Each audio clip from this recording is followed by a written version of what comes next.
Hello everybody, getting ready to do chapter 13, part 2, SAT Math Level 2 preparation about conics. And part 2, you'll have 4 points in your notebook guide, 16 points on your classwork sheet. Have those out, name, date, period, students in my class, due date for onliners and homeschoolers. Okay, going right into slide page 1 of today's lesson. You have B here, number B, example. What are the asymptotes in the hyperbola y squared over 16 minus x squared over 25 equal 1? So in this situation here, and here is a graph of your hyperbola up here. This is the upper part here, then here's your lower part down here. Since the y squared term is positive, this is positive, the hyperbola will open up and down. So it opens up this way and then down this way. Here is your major axes here of that. And the equations of the asymptotes are y equals plus or minus 4 over 5. We get our plus or minus 4 to the square root of 16 and square root of 25. So 4 over 5x. So that would be the equations there of our asymptotes. And then what is the C here? What is the equation of the directrix in the parabola x squared equals 12y? So since the squared term involves x up here, this is our squared term, and 4p equals 12 is positive, then p in this case will equal 3, and the parabola opens up. We know that much. So here is a sketch here of the parabola. Here's our directrix down here. And therefore, directrix is a horizontal line. Y equals negative 3 in this situation. 4 times p is 12. So p equals 3 would be our focus, which is out here. And then our directrix is opposite of our focus. It would be y equals negative 3.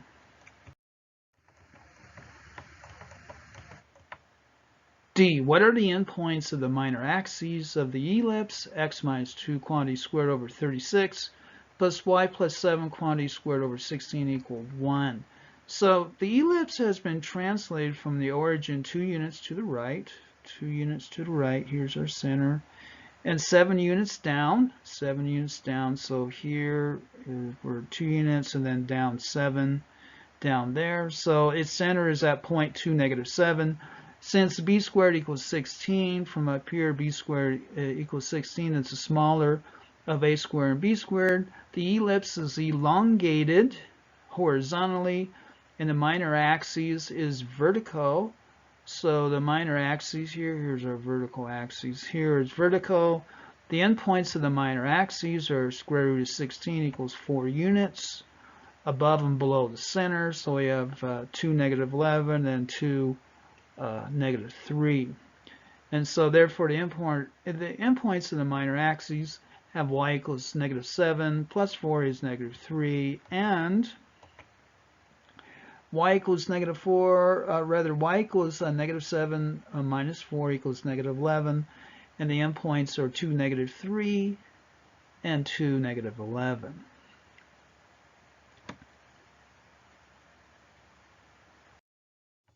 Okay, moving on to our next example here. We'll get into example E. What is the standard equation of the parabola with vertex negative 3, 5 and focus at negative 3, 7? So the center of this parabola is negative 3, 5. This means that the center of the parabola has been translated up 3, or rather left 3. It's been translated here left 3 on 2, 3, and then up 5, which would be right here. Since the focus has the same x-coordinate as the vertex, the parabola is up or down.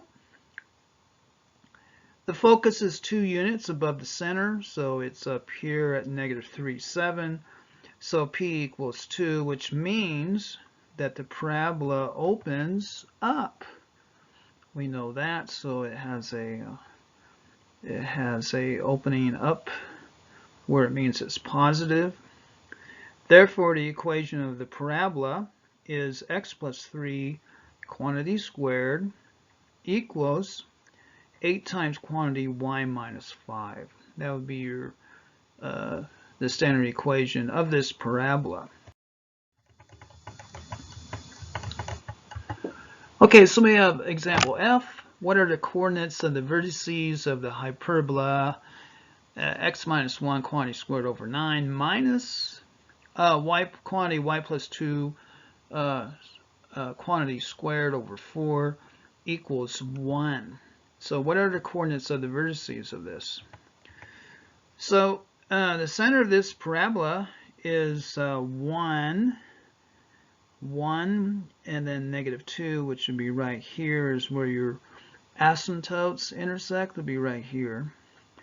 The transverse axis is horizontal. Here's our transverse axis. Because the term involving x is positive, it's out front here, so it's positive for your x. The value of a is the square root of 9, which is 3. Square root of 9, which is 3. And the vertices are 3 units to the right. So we got 3 units here to the right, and then 3 units to the left of the center at 4, negative 2, and then negative 2, negative 2. So those would be your vertices there. What are the coordinates of the vertices of this parabola? There they are. So conic sections can also be named by general equations of the form ax squared plus by squared plus cx plus dy plus c equals 0.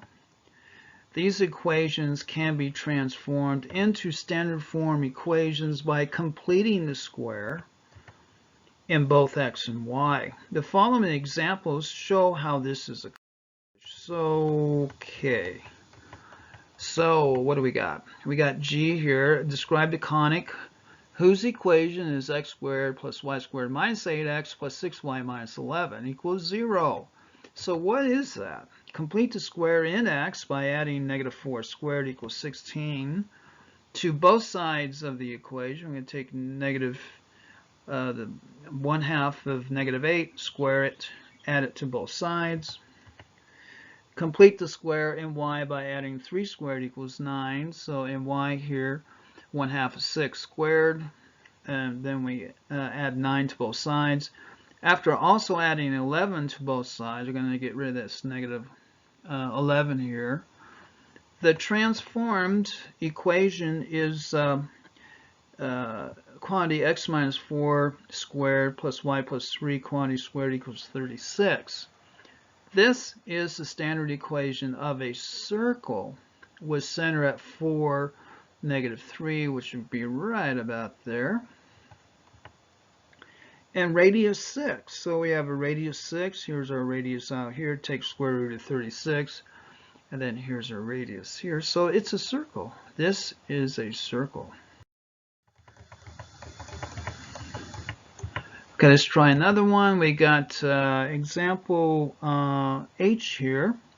Describe the conic whose equation is 9x squared plus 16y squared minus 18x plus 96y plus 9 equals 0. So rearrange the terms, factor out the coefficients of x squared and y squared respectively.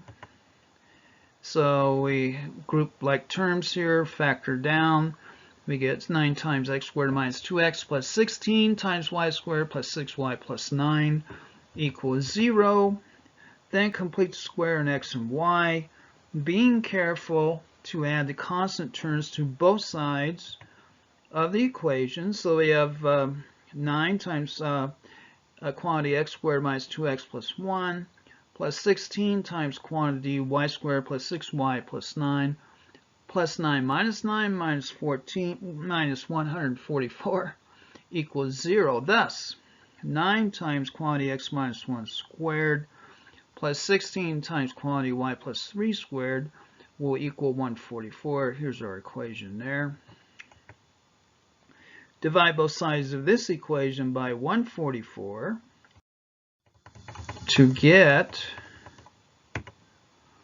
this, x minus 1 quantity squared over 16 plus y plus 3 quantity squared over 9 equals 1.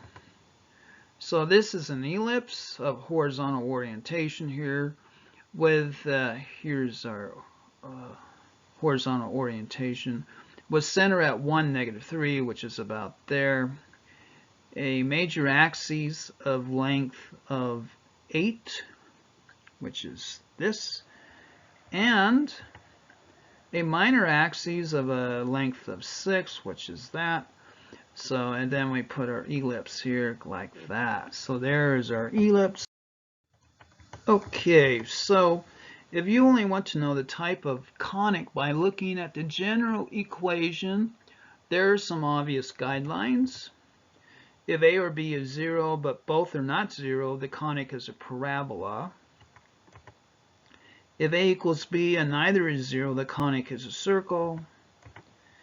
If a and b have opposite signs, the conic is a hyperbola. If a does not equal b and neither is 0, and if a and b have the same sign, the conic is an ellipse. So there are some giveaways there about what the conic would. That saved time during the test. And that was chapter 13 about conics, SAT, Math Level 2 Prep. Part 2, that was chapter 13, part 2. Animated PowerPoint math video at AOL.com for questions or course materials. Thank you very much.